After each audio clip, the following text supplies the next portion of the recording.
Friends, আশা করি আপনারা সবাই ভালো আছেন। আপনাদের সবার ভালোবাসা নিয়ে কিন্তু আবার চলে এসেছি আজকে আমরা একটা নতুন এপিসোডের ভিডিও নিয়ে। বন্ধুরা, 25 থেকে 30 কিন্তু আমাদের অলরেডি দেখা হয়ে গেছে। আজকে আমরা শুরু করব 30 থেকে 35 যে পার্টটা রয়েছে সেই পার্টটার প্রথম অংশ দেখব। এবার পরপর একটা একটা করে দিতে থাকবো। তো নাটক কিন্তু পুরোপুরি জমে গেছে। তো নাটক যারা দেখছেন তাদেরকে আমাদের তরফ থেকে অসংখ্য ধন্যবাদ। আর আপনাদের কাছে একটা রিকোয়েস্ট থাকবেন, নাটক যতজনই দেখুন তারা কিন্তু একটু ভিডিওগুলো শেয়ার করুন। যারা নাটক দেখতে ভালোবাসে তাদের কাছে শেয়ার করলে ভিডিওটা ছড়াবে এবং বাংলাদেশের নাটকেরই উন্নতি হবে। তো আর ভিডিওর তো অরিজিনাল লিঙ্ক আমাদের প্রতিবারের মতো ডেসক্রিপশন বক্সে দেওয়া থাকে, চাইলে আপনারা সেখান থেকে চেক আউট করে নিতে পারেন। তো চলুন বন্ধুরা, এই প্রথম এপিসোডটা দেখে নিই। ও হারাধন কাকা। ওই কাকা, কাকা, ও কাকা, কাকা, কাকা। কি হয়েছে রে বাহর? তুই চিকুর পাচ্ছ কিসের জন্য? আমার নিজের হারাধন কাকা কোনে গেল রে? হ্যাঁ, বাড়ি ঘরের অবস্থা দেখে তো মনে হচ্ছে 71 সাল ঘটে গেছে। আমার কাকাও কি বাড়ি ঝাড়ি চলে গেল, শরণার্থী হয়ে গেল? সেইটা হলেই মনে কয় তোরা খুশি। আমার বাপের দুরবস্থা দেখে তোরাই তো খুশি হয়েছিল রে। হ্যাঁ, তোরা মনে মনে হাসিছিল। এখন কেবা থাকে কানাই বালাই মামা কনে গেল? প্রত্যেক ওক্তে এখন কয়সের চালের ভাত লাগে রে। কেমন করিচ্ছে তো? তুই এখানে হাত ধরেছি, তোর করজোরে মিনতি করেছি ভাই। তুই আর এরকম সাপ সাবান্ত করিস না। তোর সাপ সাবান্ততে আমার বাপের আজকে এই অবস্থা হয়েছে, আমি বুঝেছি। এখন এত কাটাকাটি করিস কে? আমার যখন তোর বলে অপবাদ দিছিল, আমার বুকের ভিতর কি আঘাত লাগেছিল সেটা একবার চিন্তা করে দেখেছিল? হ্যাঁ, আমার নিজের হারাধন কাকা আমার চাইল খাওয়ানোর জন্য কি করেছে আর না করেছে ভুলে গেছি মনে করিস না? বলছি তো তোর যা হার হয়ে গেছে। তোর কাকার যদি তুই এতই ভালোবেসে থাকিস তাইলে ভাই তার আর অমঙ্গল তুই কামনা করিস না। একদিন ভুল না হয় হয়ে গেছে, সেটা তো জানে শুনে হয় নাই। আর তোকে তো আসলে বাবা চাল পড়া খাওয়াইছিল না ক? চাল পরা খাওয়া কি চোর ধরবে পারিছে রে? পারে নাই। কিন্তু তুরা যাক অপবাদ দিছিল চোর কয়া, সেই বহরালি কিন্তু ঠিকই বার করে ফেলাইছে ডাব চুরির আসল আসামি কারা। খবরদার বহর, খবরদার, তুই ডাব চুরি নিয়ে কোনো কথা আমার সামনে তুলবো না। ভাই রে, তোর দুইখান পায়ে ধরি, ডাব চুরি সম্পর্কে আমি কোনো কথা শুনতে চাচ্ছি না। তুই চলে যা, তুই চলে যা ভাই, এখান থেকে তুই চলে যা, আমি শুনবো না। বাবা আসিচ্ছি করতে এ বহর, তোর দুইখান পায়ে ধরি ভাই, তুই চলে যা। কি যা আসামি সেটা শুনবি না শিবানী? না না, তুই আমারে আর সর্বনাশ করিস না। তোর দুইখান পায়ে ধরিছি ভাই, তুই চলে যা। ডাব চুরি নিয়ে কোনো কথা শুনবো না, কোনো কথা শুনবো না, তুই যা, চলে যা। বলে কেসটা এ শিবানী,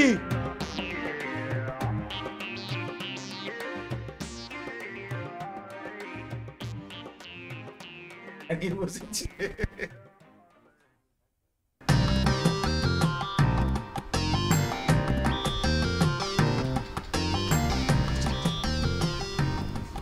স্যার কতক্ষণ এখানে খাড়ায় থাকবো রে?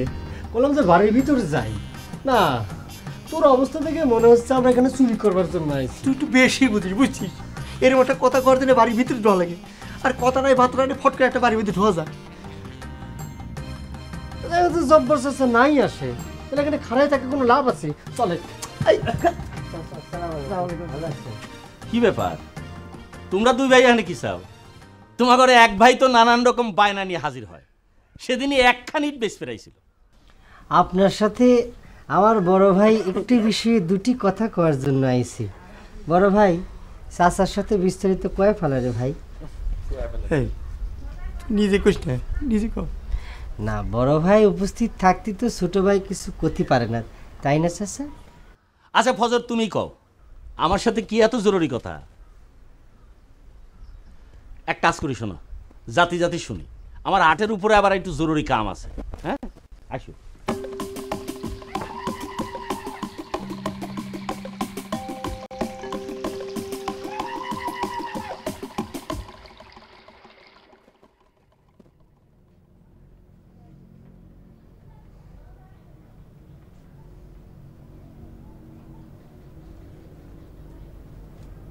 কে রে? তুই এখানে বসে থাকবো কিসের জন্য আমি তো বুঝেছি না। কে এখানে বসে থাকলে বলে তোর কি সমস্যা হচ্ছে সেটা তো বুঝে পাইলাম না শিবানী। তোকে আমি চোরের কথাটা খবর চাচ্ছিলাম। এ রাম, তুই ভগবানের কি লাগে, মা বড় দুঃখে দিব্যি লাগে, তুই কোচি দিবি। এই ছেলে চুপ কর, চিকুর পারিস না। ঠিক আছে, চোরের কথা কইলাম না। আর চোরের কথা শুনতে তোর এত ভয় কিসে রে? ডাকা চলি পারে না কথা ছিল। আচ্ছা ঠিক আছে, তুই কাকার ডাক দে, কাকার সাথে আমি কথা কয়া যাই। তো করছে কি যে বাবা বত করিচ্ছে? হুম, বোত করলে কি? বোত করলে পরে কি মুসলমানের সাথে কথা কওয়া যায় না, দেখা করা যায় না? নতুন নতুন বোত আবিষ্কার করতেছে, তাই না? ঠিক আছে, তুই কাকাকে ডাক দে, আমি কাকাকে একটু সান্ত্বনা দিয়ে যাই। হায় রে ভগবান, তুই আমার কথাটাই বুঝতে পারছ না। করছি না বাবা মৌনব্রত করিচ্ছে, কথাবার্তা খাওয়া দাওয়া সব বন্ধ, এমনকি সূর্যের মুখের দেখাও বন্ধ। বুঝতে পারিছি, আমার হারাধন কাকা কড়া ব্রত পালন করা শুরু করেছে। তাও দেখ কানাই বলাই মামার হাতের থেকে রক্ষে পাওয়া যায় কিনা। বাবা করছু কাক তুই? বাবা তো করছে অসুরের অধিষ্ঠান হয়েছে আমার বাড়ির, দেবতারাই শত পুণ্যের গুণে এই অসুরের হাত থেকে রক্ষা পায় না, আর আমার বাবা তো একটুখানি পুণ্যি, কি দিয়ে কি করবি নি? কাকা তুই একটু উপরাল কাছে কাদাকাটি করিস, আমার বাবা যেন অভিশাপ মুক্ত হয়। আমাদেরও তো সে কথা ভুল হয় না, হারাধন কাকাই কথাটা ভুলে যায়। আমার আব্বার সিন্নি বকেয়া পলি বলে হারাধন কাকাই খুচা খুচা কথাটা মনে করা দেয়।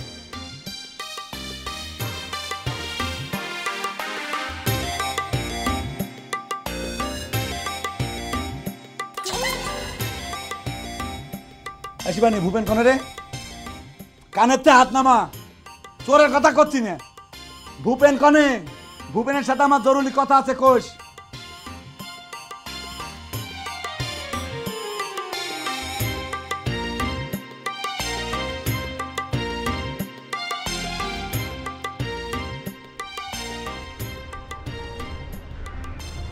তোমার ঘরে কি ধারণা আমার মেয়ে কোনে কি করে আমি কিছুই জানি না?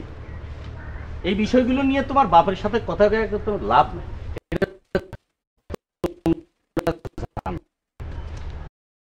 আপনি দরকার পড়েছি, সেটা কি হয়? আমার তো সমাজ নিয়ে বাস করতে হবে রে বাপু। আমার মেয়ের দিক তাকে নজরালের মতো মানুষের সাওলেক নয় মানিয়ে নেবার পারি, কিন্তু তোমার গার্জিয়ান ছাড়া তো আমি কোনো কথা কইতে পারি। নহর কষছে আমি এর বড় ভাই, আমি গার্জেন। তা হইবার পারো, কিন্তু তোমার মতো গার্জিয়ানের সঙ্গে আলোচনা করে তো এত বড় বিষয়ের উপরে আমি সিদ্ধান্ত নিতে পারিনি।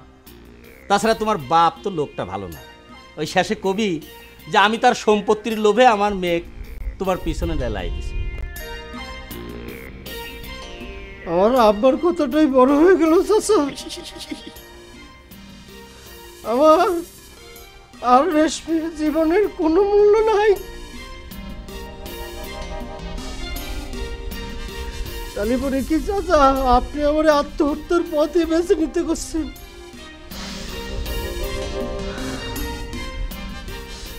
পাগলামি করিস না রে বাপ। ফজর আলী, তুমি এক কাজ করো, তোমাকে রে মা আমার সাথে কথা কইবে করো, দেখি দুইজন পরামর্শ করে কিছু করা যায় কিনা। ঠিক আছে, আসসালামু আলাইকুম।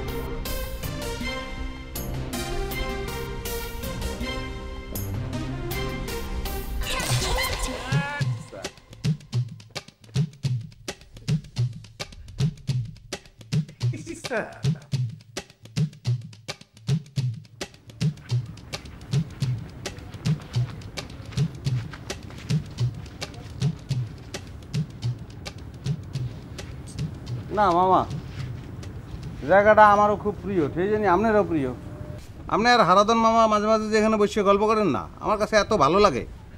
না মামা, পুষ্কুনিতে কি ওই মাছের পোনা ছাড়া হয়েছে? ক্যারি আমি কি তো প্রকৃতি দেখার জন্য এটাকে নিয়ে আলাম? না মামা, ওই জায়গাটা এত ভালো লাগছে এই জন্য ভুলে গেছি যে আপনি কিছু গুরুত্বপূর্ণ কথা আমারে বলবেন।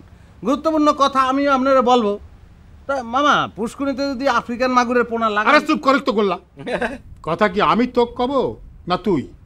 ও মামা, তাহলে ভুল হয়ে গেছে, শুরু করেন আপনি। বহরের কাছে তুই কি কইছ? বহরের দ্বারে আমি বলছি মামা, সমবয়সী যুবক ছেলেপেলে একসঙ্গে ওঠা বসা করি, নানান ধরনের কথাবার্তাই তো হয়, সব তো আবার আপনার দ্বারে এমনিতেও বলা যাবে না। তো সে যদি কোনো কুটনামি করিয়ে থাকে, আমার যদি আপনি একটু ধরাই দেন, তাহলে আমি ঘটনার বিস্তারিত খুললে বলতে আসি। তুই নাকি কইছু জামাই তোর অংশের খাচ্ছে থাকতিছে? জামাই জামাই তোর অংশ কোনটা আমার বুঝায় কত? সি সি সি সি বহর যে মামু এই ধরনের একটা নিকৃষ্ট ছেলে, এই আপনি চিন্তাও করতে পারবেন না। বহর কিরকম ছেলে সেটা তোর কাছে আমার জানা লাগবে না, তুই কইছু কিনা সেটা ক। মামা, দেখেন আমার পক্ষে মামা জীবনেও আপনার সঙ্গে মিথ্যে কথা বলা সম্ভব না, এটা আমি পারবো না। এখন আপনি যদি আমার ডাইরেক্ট জিজ্ঞেস করিয়ে বসেন যে আমি কথাটা বলছি কি না, তাহলে আমাকে বলতে হবে যে অবশ্যই বলছি, কিন্তু কোন প্রেক্ষিতে আমি কথাটা বলছি সেইটা আপনার বুঝতে হবে। না বুঝলে আপনি আমারে ভুল বুঝতে পারেন, সেক্ষেত্রে আমি আপনারা কিন্তু চুল পরিমাণ দোষও দেবো না। কোন প্রেক্ষিতে কথাটা কইছু কত শুনি। এখন আমি বললে আপনি বিশ্বাস করবেন কিনা আমি জানি না, কিন্তু সত্যের খাতিরে কথাটা আমার বলতেই হবে মামা। আপনি খালি চিন্তা করিয়ে দেখেন, আপনার জামাই যার ঘরে আপনার একমাত্র মাইয়া বসবাস করে, সেই জামাই রে কিভাবে অপমান করিয়া পারলে গেডি ধরিয়া বাইর করিয়া দেয় বাহর। আমি খালি প্রোটেস্ট করছি, হকি লাভ দিয়ে উঠছে আমারে মারবে। তুই প্রোটেস্ট করার কিনা? আমিই তো তাক চলে যাবার কইছি। না মামা, চললে যাইতে তারে আপনি বলতেই পারেন, কিন্তু আপনি তো নিশ্চয়ই এই কথা বলেন নাই যে ওরা গেডি ধরিয়া বাইর করিয়ে দেয়। জামাই হিসেবে ন্যূনতম ভদ্রতাটুকু তো সে আশা করতে পারে।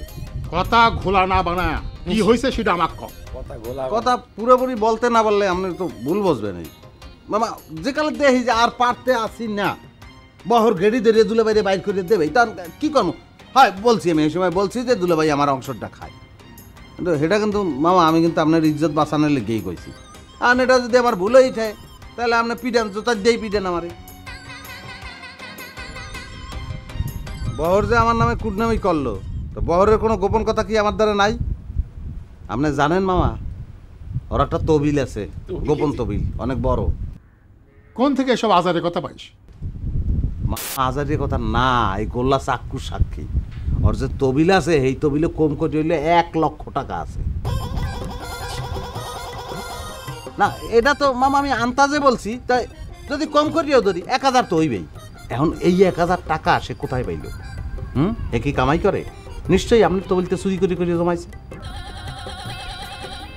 তুই ঠিক কথা করছো গোল্লা, বহরের এত টাকা আছে? মামা এই আর তো বেশি ছাড়া যদি কম হয় তাই কানে ধরে আমি 10 হাত নাকে খর দেব। আপনার খালি একটু চিন্তা করিয়ে দেন, ছেলেদের মধ্যে সবচেয়ে ভালো তো ওরেই এমনি বাসেন, ওরেই সবচেয়ে বিশ্বাস করেন, ও এই বিশ্বাসের মূল্য দিল। এখন এই 1000 টাকা যদি আপনার দ্বারা থাকতো, 1000 টাকা ভাই, 1000 জমি টাকা কেনা শুনে সহজ মাথা হতো না খারাপ। আপনার। হুম তো বন্ধুরা দেখলেন আমরা কিন্তু 30 থেকে 35 যে এপিসোড, সেই এপিসোডের প্রথম পার্টটা দেখে নিলাম। অলরেডি কিন্তু আবার একটা নতুন রকম এপিসোড দেখা যাচ্ছে, যেখানে সেখানে কিন্তু দেখা যাচ্ছে বহরকে গোল্লাকে কেস খাই দিয়েছে, গোল্লা আবার বহরকে কিন্তু কেস খাই দিয়েছে তবিল নাকি তাবি যে কি আছে তাই নিয়ে। তো এই ছিল আজকের ভিডিও, আশা করি ভিডিওটা আপনাদের ভালো লেগেছে।